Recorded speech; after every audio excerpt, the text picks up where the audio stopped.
નમસ્કાર વિદ્યાર્થી મિત્રો, એસન્ટ મેથ્સની અંદર તમારું સ્વાગત છે।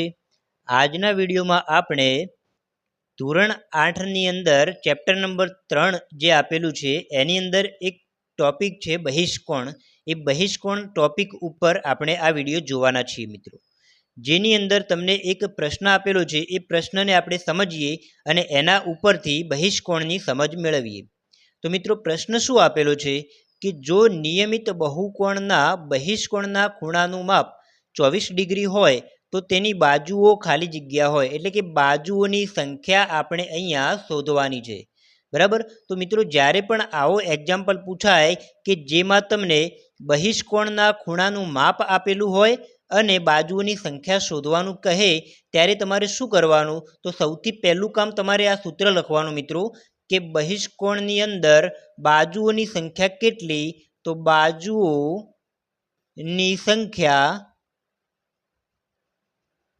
બરાબર તમારે અહીંયા લખવાનું 360 અને ભાગાકારની અંદર હંમેશા યાદ રાખવાનું બહિષ્કોણના ખૂણાનું માપ લખવાનું, બરાબર। તો બહિષ્કોણનું માપ। હવે મિત્રો અહીંયા તમને 360ના ભાગાકારમાં જે માપ આપેલું છે બહિષ્કોણના ખૂણાનું, એ અહીંયા તમારે લખવાનું છે। કેટલું આપેલું છે તમને? 24 ડિગ્રી। તો અહીંયા ભાગાકારમાં તમારે 24 લખવાના છે। 360ને આપણે 24 વડે ભાગાકાર કરવાનો છે અહીંયા, બરાબર। હવે હું અહીંયા 360ને 24 વડે ભાગાકાર કરું તો 24 એકા 24 આવી જાય અહીંયા, અને છેદમાં બાકી વધે છે અહીંયા 120। 24 પંચા 120 થાય।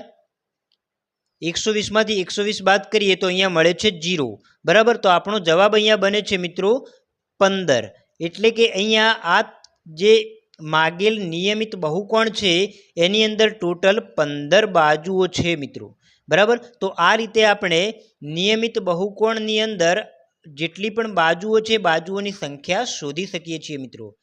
હવે બહુકોણની અંદર એક વસ્તુ તમારે યાદ રાખવાનું કે કોઈ પણ નિયમિત બહુકોણ હોય અથવા તો કોઈ પણ બહુકોણ હોય એની અંદર બહિષ્કોણના તમામ ખૂણાઓ જોઈએ આપણે તો તમામ બહિષ્કોણના ખૂણાઓના માપનો સરવાળો મિત્રો થાય છે 360 ડિગ્રી। આ તમારે યાદ રાખવાનું છે કે જે પણ આકૃતિ હોય એની અંદર જેટલા પણ બહિષ્કોણ બનતા હોય એ બધા જ બહિષ્કોણનો હું સરવાળો કરું તો એનો સરવાળો 360 ડિગ્રી બને છે મિત્રો, બરાબર।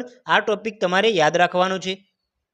ધોરણ 8ના બાકીના ચેપ્ટરના બીજા ટોપિક અને ચેપ્ટર શીખવા માટે તમે અમારી આ ચેનલ એસન્ટ મેથ્સને આજે જ સબસ્ક્રાઈબ કરી લેજો મિત્રો, જેથી તમે ગણિતના દરેક ચેપ્ટર આસાનીથી અમારી ચેનલ ઉપર શીખી શકો।